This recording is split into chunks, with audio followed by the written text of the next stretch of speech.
Hello hi everyone, welcome back to our channel. मैं हूं नवीन और आज इस वीडियो में हम लोग देखेंगे आरजे नावेद का एक और प्रैंक जिसका टाइटल है कहानी वाले एपिसोड 1। आरजे नावेद मेरे ख्याल से कोई सीरीज है जिसका एपिसोड 1 है, सीरीज का नाम है कहानी वाले। तो let's jump to the video, देखिए क्या है।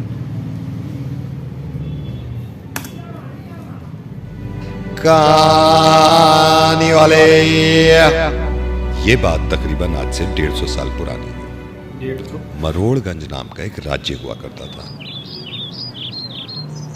इस राज्य की प्रजा अपने राजा से बहुत खुश थी, लेकिन राजा को ये चिंता सताई रहती थी कि क्या मेरी प्रजा मुझसे खुश है, और वो अपनी प्रजा से मिलना चाहता था।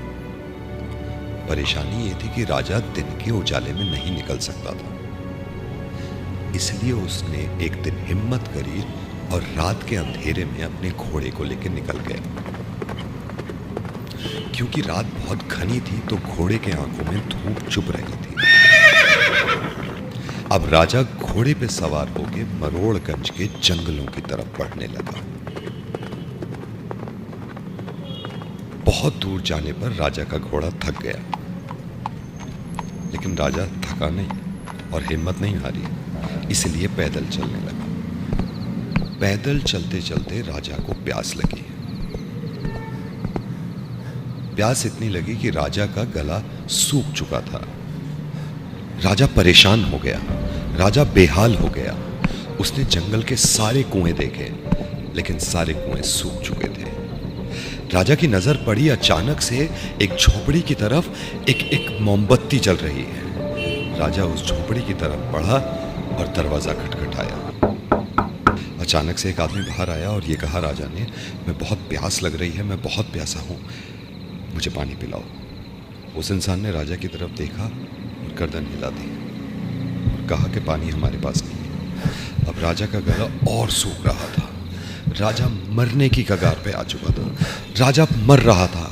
राजा ने देखा ना कुआं है, ना तालाब है, ना नदी है, ना समंदर है, लेकिन मरता क्या ना करता। फौरन राजा ने जंगल के स्टारबक्स से एक कैपुचिनो कॉफी ऑर्डर करी, कैपुचिनो पी और घोड़े पे फिर से सवार हो गया। अब घोड़ा आगे आगे बढ़ता रहा। राजा की नजर पड़ी एक तालाब के पास। बहुत सारे लोगों ने लाइन लगा रखी है। अब राजा परेशान हो गया कि मेरी प्रजा यहाँ लाइन क्यों लगा के बैठी है। राजा ने हिम्मत करी और लोगों की तरफ बढ़ता रहा। एक आदमी के कंधे पर हाथ रख के बोला, तुम क्यों इस लाइन में खड़े हुए हो। ये जवाब दे ही रहा था कि अचानक से जहां लाइन लगी हुई थी उस स्टोर का मालिक आया और बोला, मैं तो खुद कह रहा हूँ iPhone 14 अभी भी बुकिंग पे है, नहीं है। अब राजा निराश हो चुका था। राजा फिर से घोड़े पे बैठा और घने जंगलों की तरफ चल दिया। अचानक से राजा की नजर पड़ी तो राजा के सामने एक भालू खड़ा हुआ था। भालू खूंखार था, इतने बड़े बड़े दांत। राजा ने भालू की आंखों में देखा, भालू ने राजा की आंखों में देखा। जैसे ही भालू ने राजा की तरफ झपटा मारा, राजा ने अपनी तलवार निकाली और ओपन फायर कर दिया। धाड़ धाड़ फायर सुनने के बाद भालू वहां से गायब हो गया। राजा ने यह सुनने के बाद तालाब में छलांग मार दी, लेकिन राजा को मालूम नहीं था कि उस तालाब में मछलियां हैं। एक बड़ी मछली ने राजा को निगल लिया, लेकिन वक्त का करना देखिए। ओ कैलकाटा रेस्टोरेंट में एक परिवार साथ में बैठ के लंच कर रहा था। जो फिश ऑर्डर करी उस फिश को काटते ही बच्ची चिल्लाई, पापा राजा निकले। मछली के पेट में इतने से राजा कूद रहे थे, उछल रहे थे, सब बहुत खुश हो रहे थे। उस परिवार ने राजा की बहुत हेल्प करी और एक कैब बुक करके 700 साल पहले उस राजा को मरोड़गंज छोड़ कर आए।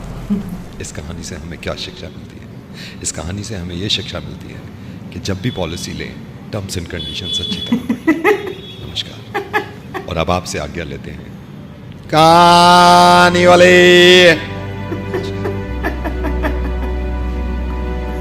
सही था यार, कुछ भी हो रहा है। उन कहानियों की याद दिला दे जिनमें कुछ भी होता है।